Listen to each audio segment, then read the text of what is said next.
Ciao a tutti, sono Ernestina dalla Corte Lucio e benvenuti a una nuova puntata di Ernestina dalla fine del mondo, eccellenze dolomitiche. Oggi parleremo di feste popolari, leggende, ricette, storie e più precisamente di una che risale fino al 1600.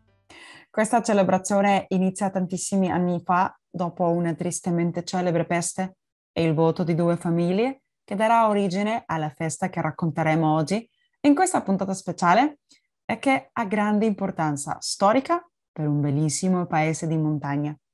Ci sposteremo col pensiero nell'incantevole Sovramonte, ai piedi delle Dolomiti, con prati verdi e panoramiche mozzafiato, dove da secoli si celebra una festa con profonde radici storiche. Parliamo oggi della Menestra di San Dordi o della Minestra di San Giorgio. Questa tradizione popolare ha senza dubbio profonde radici nella storia, particolarmente di un'incantevole frazione in montagna. A Sorriva di Sovramonte, la Menestra de San Dordi è una ricorrenza che dal 1631 viene celebrata ogni anno in ringraziamento per la fine di una famosa peste. E oggi, quasi 400 anni dopo, continua ancora a ricordarsi. Andiamo ora in provincia di Belluno, nella frazione di Sorriva Sovramonte. Questo bellissimo territorio dolomitico fa riferimento alla sua ubicazione, già che Sorriva vuol dire Sorippa, ossia sopra la riva. Lì troviamo il Colle di San Giorgio, frequentato già nel Neolitico, il quale fu sede nel VII secolo d.C.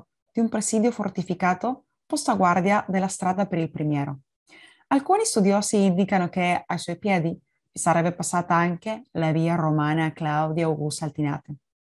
L'antica chiesa di San Giorgio domina dall'alto di un colle il borgo di Sorriva.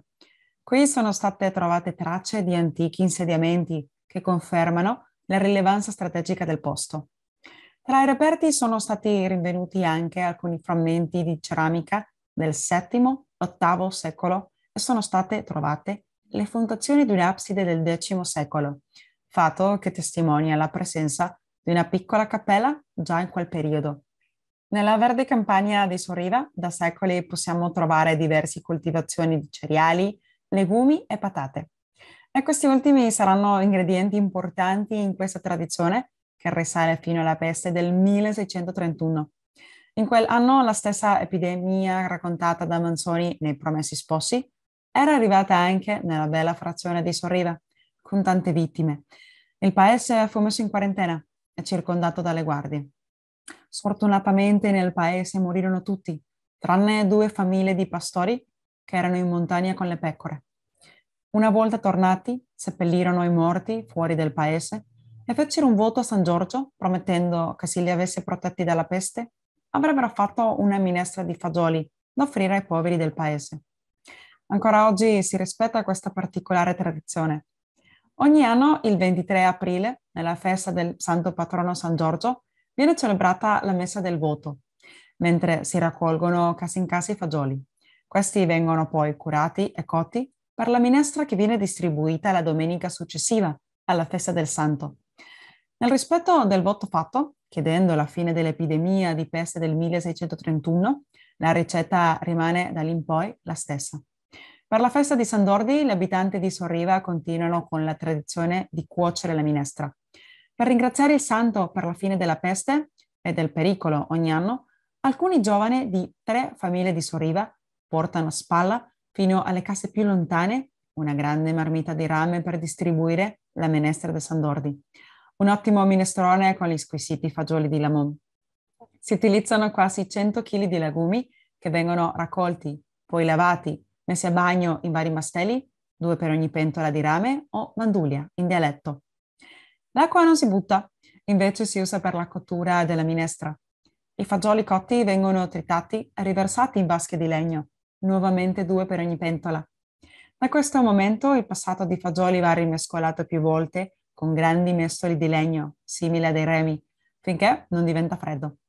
Poi il soffritto viene preparato con burro, circa 6 kg, scalogno, 3,5 kg e aromi come i tradizionali e profumati salvia e rosmarino. Le verdure come il sedano e le carote vengono aggiunte dentro vari sacchetti ai fagioli e la loro acqua.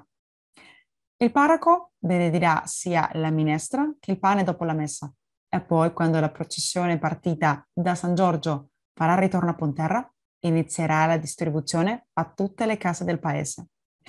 La chiesa rappresenta anche per gli abitanti un posto molto caro.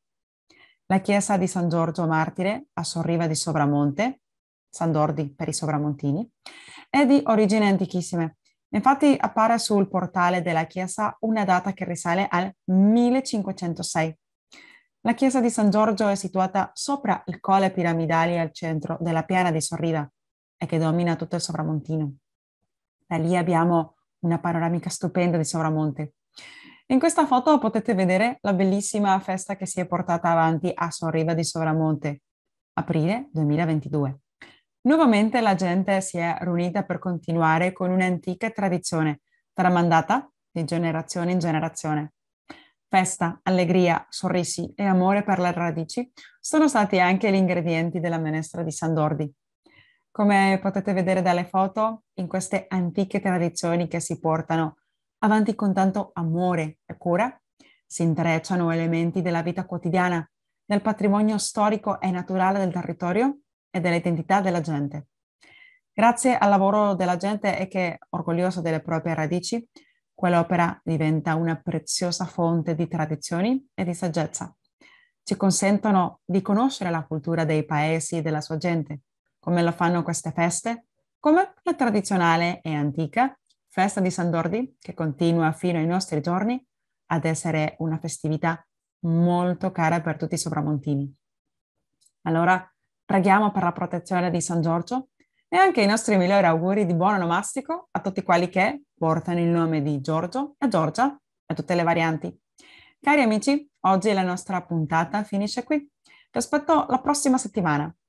Se volete rivedere le nostre puntate, potete cercarmi nelle reti sociali dell'associazione Bellunesi nel Mondo e anche sui miei social di Facebook e Instagram con il mio nome Ernestina Dalla Corteluccio o anche sul mio canale YouTube Migranti TV. Vi aspetto!